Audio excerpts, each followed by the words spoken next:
Bismillahirrahmanirrahim. Assalamualaikum warahmatullahi wabarakatuh. Alhamdulillahirabbil alamin. Wassalatu wassalamu ala asrofil anbiya'i wal mursalin wa ala alihi wa sahbihi ajma'in. Amma ba'du. Alhamdulillah, segala puji syukur kita ucapkan kepada Allah Subhanahu wa taala yang telah melimpahkan karunia dan nikmatnya kepada kita semua sehingga kita masih bisa berpuasa hingga hari ini dan merasakan nikmatnya Ramadan walau suasana di tengah wabah seperti ini, dan semoga tidak mengurangi semangat ibadah kita di bulan ini. Dan salat serta salam semoga tercurahkan kepada Nabi kita Nabi Muhammad sallallahu alaihi wasallam yang telah mengeluarkan manusia dari zaman kegelapan menuju zaman yang terang benderang, dari zaman jahiliyah menuju zaman pengetahuan, yakni pengetahuan akan Islam. Dan semoga keluarganya dan sahabatnya tercurahkan juga salawatnya, dan mudah-mudahan kita sebagai umatnya mendapatkan syafaatnya di yaumil akhir kelak. Amin ya rabbal alamin. Baik, kaum muslimin dan muslimat rahimahullah yang dirahmati Allah, sebagai seorang muslim tentu kita tidak asing mendengar dua kata ini, yaitu halal dan haram. Halal dan haram tidak dapat dipisahkan dalam kehidupan keseharian kita. Misalkan kita ingin membeli makanan, misalnya roti atau apa, kita selalu memperhatikan apakah ini halal atau tidak. Ketika ingin ke sebuah restoran atau rumah makan, kita memperhatikan apakah restoran atau rumah makan ini menjual makanan-makanan yang halal atau tidak, atau tempatnya itu sudah sertifikasi atau belum, yakni sertifikasi halal dari MUI itu. Dan ketika ingin melakukan transaksi di bank misalnya, kita perlu mengetahui apakah transaksi yang dilakukan ini itu halal, bebas dari harta-harta yang haram seperti riba atau harta yang tidak jelas, goror dan yang lainnya. Dua hal ini, halal dan haram, begitu diperhatikan di dalam Islam. Allah menyebut dalam firman-Nya di surat Al-Maidah ayat 3, A'udzubillahi minasyaitonirrajim. Bismillahirrahmanirrahim. Hurrimat 'alaikumul maitatu wad-damu wa lahmul khinziri wa ma uhilla li ghairillahi bih.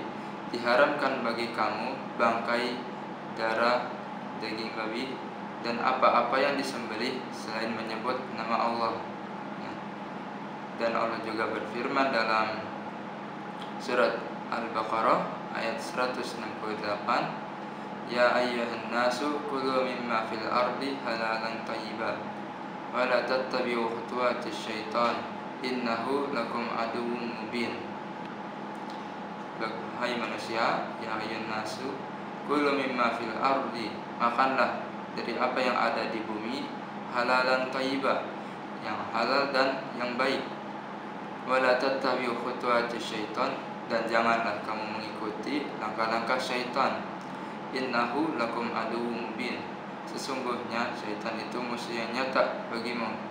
Dari firman Allah ini kita bisa melihat Allah menyuruh kita memakan yang halal dan yang baik di bumi ini, dan melarang kita memakan yang haram seperti bangkai, darah, daging khinzir, dan daging sembelihan yang tidak disembelih atas nama Allah.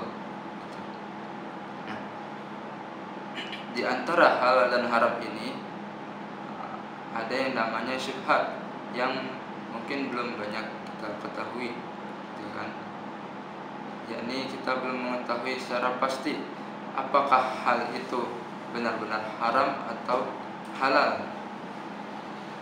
Itu seperti makanan, misalnya makan roti yang mereknya tidak kita kenal, dan di situ belum jelas label halalnya. Kita ragu apakah roti ini benar-benar dibuat dengan bahan-bahan yang halal atau ada sedikit campuran yang haram. Itu syubhat. Nah, untuk yang syubhat ini kebanyakan orang tidak mengetahui, tetapi ulama bisa mengetahuinya dengan menggunakan dalil-dalil nas atau kias terhadap kasus tertentu yang sudah diriwayatkan hadis-hadis Nabi SAW. Kalaupun tidak dengan dalil kias atau dengan dalil nas, maka mereka berijtihad dengan keilmuan mereka berdasarkan Al-Quran, hadis, dan sumber-sumber hukum lainnya dalam syariat. Ketika kita menemui yang syubhat, maka lebih baik bagi kita untuk menanamkan sifat wara', yaitu kehati-hatian terhadap syubhat. Jika di sana ada potensi keharamannya, maka lebih baik kita meninggalkannya, karena itu lebih baik daripada akan terjatuh ke keharaman itu sendiri. Akan tetapi ada syubhat yang tidak berarti itu harus ditinggalkan, atau syubhat yang ditunggangi oleh bisikan syaitan. Misalnya, ketika disediakan air untuk bersuci di tengah kerumunan orang, di tengah-tengah, di luar misalnya, lalu kita khawatir bahwa air itu takutnya terkena najis. Nah, itu namanya bisikan syaitan. Selama kita mengetahui bahwa air itu suci dan memang disediakan untuk orang-orang umum dan tidak ada kekhawatiran harusnya terhadap air itu, ketika muncul kekhawatiran seperti itu, takutnya ini ada najisnya, nah itu merupakan bisikan syaitan. Syubhat yang seperti itu tidak perlu dihiraukan. Keraguan-keraguan yang berasal dari bisikan syaitan itu tidak perlu dihiraukan. Artinya pakai saja air itu untuk bersuci karena memang disediakan dengan modal yakin. Dalam hadis Arba'in nomor 6 yang membahas tentang halal dan haram ini, di akhir hadis ini itu mengaitkan halal, haram, dan syubhat ini dengan yang namanya segumpal daging. Segumpal daging yang dimana kalau dia baik maka baik seluruh jasadnya, kalau dia buruk maka buruk seluruh jasadnya. Yang segumpal daging itu yang dimaksud adalah hati. Jika kita melakukan perbuatan yang halal dan memakan makanan yang halal, maka hati itu akan menjadi baik, pikiran kita akan menjadi jernih, perkataan kita akan menjadi lebih baik. Berbeda jika kita memakan makanan yang haram, hati kita menjadi rusak, pikiran kita menjadi rusak, dan memungkinkan akan timbul perbuatan-perbuatan tercela lainnya. Nah, itu saja. Semoga kita terhindar dari yang namanya haram ini, ya. Dan kita menanamkan sifat wara', hati-hatian terhadap syubhat, dan istiqomah untuk memakan makanan halal dan melakukan perbuatan yang halal sebagaimana yang Allah perintahkan. Itu saja dari saya. Kurang lebihnya mohon maaf. Yang salah datang dari diri saya dan yang benar datang dari Allah Subhanahu wa taala.